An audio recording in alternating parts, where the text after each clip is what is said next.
Hey, today I want to talk to you about some organizations that offer hotel vouchers for people who are experiencing homelessness. We have had some really heartbreaking comments lately from people who are living on the streets, and I want to make sure that we're connecting you with all of the support that is available to you. So, first, we're going to go over some nationwide programs. We're going to talk about some local options. We're going to talk about how to apply. And then we're going to get into the nitty gritty details of how this works and what those limitations are. Because you should know this is not a permanent solution.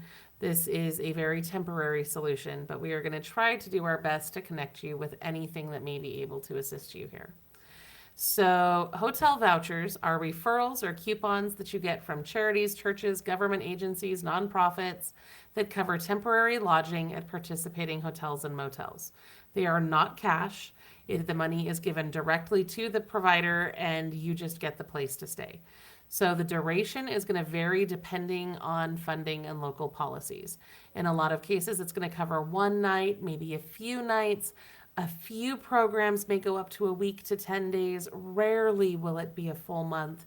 And beyond that, the coverage usually just isn't there. So you do need to be aware of those limitations. So let's start by talking about some that are available nationwide. Now, a lot of these nationwide providers have a presence in multiple states, but the offerings may vary depending on your location. So you always need to talk to your local branch or chapter to figure out what is available in your area.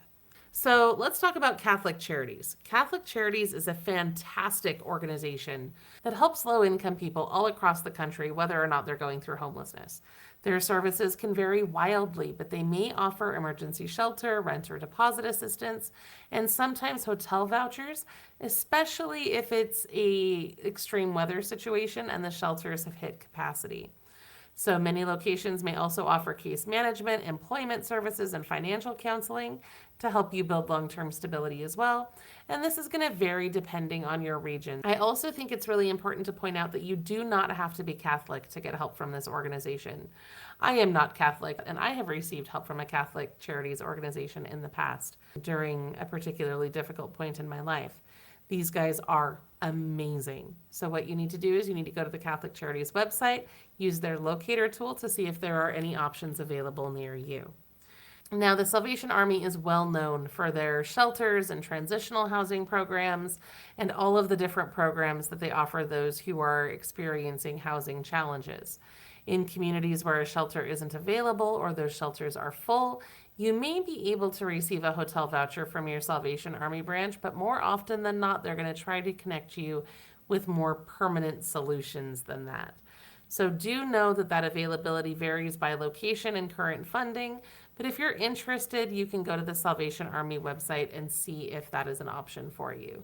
Another great resource is St. Vincent de Paul. They may, in some cases, offer short-term motel vouchers, but again, that's going to vary locally. For example, the one in Tacoma lists motel vouchers among basic needs assistance, but that isn't always the case. So it's important to make sure that you know what's being offered in your area right now.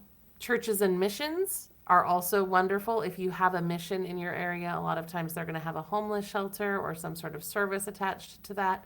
In some cases, they may be able to offer hotel vouchers to you, especially during extreme weather conditions. And churches can sometimes step in and do that as well. But again, that's only going to last for a day or two, and usually only during those weather emergencies. In some cases, cities and municipalities may also offer this kind of assistance through various programs, including through what's called general assistance funds. Those aren't available everywhere, but some states have these funds and they operate at either the township or the county level.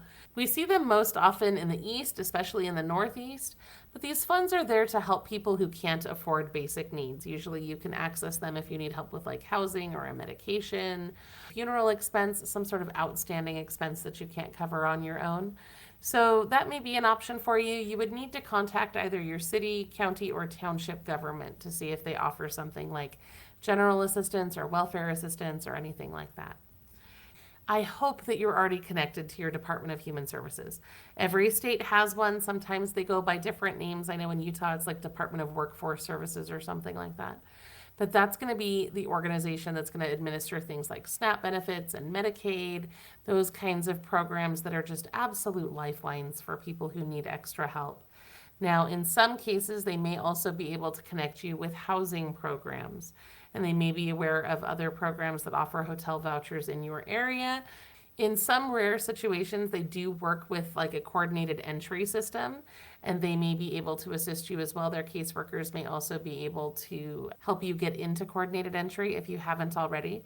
Basically, areas that have implemented this, they call it coordinated entry because you call one number or you do one intake, and then you're connected with all of the relevant services in your area, and they figure out which one can help you. It's a little bit more managed, it's a little bit more organized, and it's a lot less work for you to have to access those services. So if you have a coordinated entry in your area, that's actually a really good way to go about getting help. Community action agencies or community action councils, depending on where you're living and what they call it, can also be very helpful. This is going to be the organization that's usually in charge of coordinating things like LIHEAP. Their entire purpose is to help people that are experiencing poverty. So I would recommend that you reach out to them, even if they don't have any sort of housing program listed on their website, because every community action agency I've ever spoken to has an amazing detailed resource list of what's available in your area. And if there is someone near you that's offering hotel vouchers, they were usually the ones who are going to know about it. So I would recommend reaching out to them as well. In addition to that, we've seen some emergency aid programs operating in different areas. Usually emergency aid is going to be in the title of that program. So if you just search emergency aid with your area in it, you may be able to find that assistance. The funding for those often comes from federal grants, state emergency funds, or local crisis intervention programs. But like I said, they're all very local, so you would need to reach out to them for details. Now, if you are experiencing some sort of medical emergency, or if you've just been through a surgery and you're getting out of the hospital, you may also be able to get help with hotel vouchers from your local healthcare organizations, or even in some rare cases, the Medicaid program, because they often, I mean, it's really unsafe, right? If you have a surgery and then they release you and you don't have somewhere safe to go, that can be very dangerous very quickly. So sometimes they will offer that assistance on a very short-term basis when it is medically necessary. But that's going to depend on your plan or the clinic that you go see. That is not a universally available program. I know I've been saying that a lot, but it's because I want to anchor your expectations. There is a lot of demand for these kinds of services, and there is help out there, but it's under a lot of strain. And so it's hard to get through those wait lists, and sometimes they have very specific criteria about what does and does not qualify for that kind of relief. Now, if you are a veteran or a part of a veteran's family, there may be additional resources for you. We know that the Supportive Services for Veterans program is funded by the VA, and it provides long-term housing stability. So in most cases, they won't help you with a hotel voucher unless you are just entering the program. There's no shelter space available.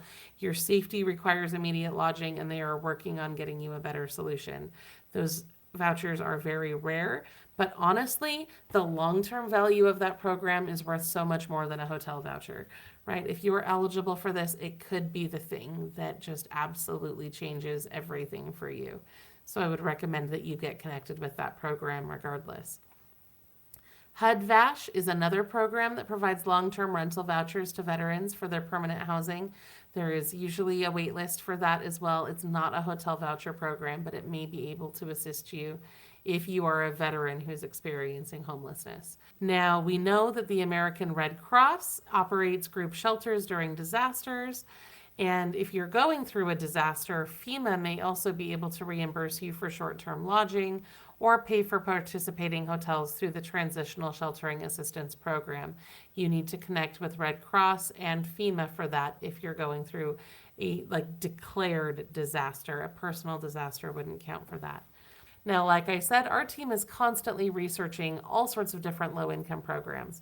And it is not uncommon for us to be researching food banks and then find somebody that offers hotel vouchers, or be looking for a different specific kind of assistance and then find somebody who offers hotel vouchers. And whenever that happens, we add it to the list on our website at lirlinks.com/hotels. And we just have a running tab there of all of the different assistance that we've been able to find for you to give you the best possible shot of finding this help in your community. So I'd recommend that you go check out that link on our website as soon as possible. Scroll down to the state-by-state list and see what you can find in your area. Now, if you've gotten this far and nothing is helping you, including any of the organizations that we listed on our website, then you should call 211 because they may know of additional things in your area that can help you. So when you call, no matter which organization it is, you're going to want to ask about availability. You're going to want to understand eligibility because sometimes they're very specific about who's eligible for this. And then you also want to ask if they have any referral requirements. Don't freak out if they do. That's often a thing. It's usually not too hard to get a referral. You just need to get connected to a nonprofit or a shelter or whatever organization it is that they need a referral from. And then make sure that you ask about the specifics, right? Ask them what kind of documentation they're going to need. You don't want to get blindsided later. It's always good to ask those questions in advance. If at all possible, it's a good idea to have your ID, any proof of displacement or domestic violence or disability documentation or veteran status. Any of that documentation is good to have on hand. And then, of course, contact information for any caseworkers that you're working with as well, just so that they can verify what's going on. A lot of organizations are going to want to talk to somebody you're already working with before they offer that assistance. Now, even if you don't have everything, you should still reach out because a lot of these programs will still work with you. Even if your documentation is limited, you just need to explain your situation honestly and stay respectful. You have to understand they know that it's stressful. They know there's not enough help to go around. And if you get fired up and angry with them, you're going to do yourself a lot more harm than good. You need to stay calm and respectful and grateful if you want to get this kind of assistance so that you don't end up on some kind of blacklist or being told that they can't help you, right? So if no one else has been able to help you yet, you can ask for referrals from your local county human services or social services department, your local community action agencies. If you were the victim of domestic violence, you can ask for referrals from those programs. You can talk to faith-based coalitions or church networks. Definitely try that coordinated entry or continuum of care program as well. Asking around is often the best way to get help because if there is a little known program that somebody knows about and not everyone else is competing for that, you're going to have a much better shot of getting those vouchers. Now, you are more likely to be able to get a voucher when shelters are full, when there has been a natural disaster, when there's extreme weather, or when a caseworker from any one of those many programs decides that you have an immediate safety need. Those are all things that can open up the availability for you. Now, with all of that in mind, you do need to know that funding for these programs is generally pretty low. They're very competitive. I have seen it work. I have heard from people who have made this work, but I have also heard from people who have hit dead ends. So I want you to know that this isn't a perfect or flawless list. We're just trying to get as much help in your hands as we possibly can. Now, you do need to be aware you're not going to be able to choose the hotel. Usually they're going to partner with whoever's giving you that voucher. They usually have existing contracts or partnerships. You also need to know that a lot of these programs are being scaled back and that all the pandemic era expansions for this have ended. And in disasters, things do work differently. Like I said, FEMA and Red Cross are disaster specific, so don't go reaching out for them for everyday needs. Ultimately, you deserve a safe place to go, and I hope that this list helps you find that. I worry about you guys. You matter. You're important and you're not forgotten. Our team is going to continue searching every day to help find you the resources that you need. And I wish you all the best. Don't forget to subscribe. We're going to keep rolling out more videos with information that can help you. And I'll see you again soon.